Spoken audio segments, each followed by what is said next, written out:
Your Excellency, ladies and gentlemen, thank you very much for inviting me to be here today. When Salal asked me to become involved in this project, I had to think about it, but not for very long. For me, the thing that really attracted me to this proposal was the third principle there, that public authority should not use religion to restrict rights or create inequality. Because this, the tyranny of the theocrats, is the curse of our world. And I wanted to make one practical point, if I may, about this, and that is that when we are in this debate, it's very crucial that we are careful with the terminology that we use. And one of the most commonly misused phrases, I believe, is the term religious extremist. Because I believe we should not use the term religious extremist, we should use the term extremists who use religion.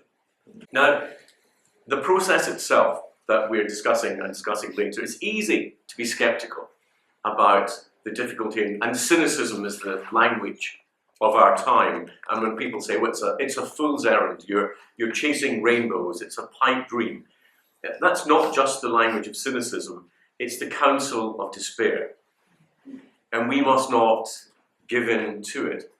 Of course, definitions and law and international agreements are difficult. Of course, persuasion is time-consuming, and getting consensus can be tedious.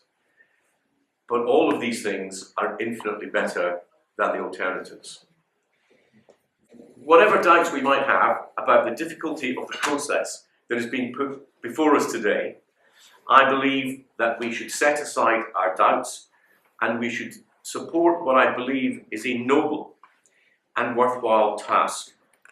We need to set our sights appropriately. We understand the difficulties.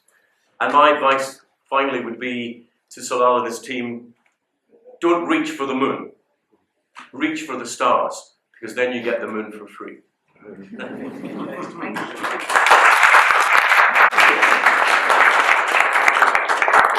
I think there's a very important point behind that, the question, if I may say, because it does kind of assume that governments will take an initiative on this sort of issue.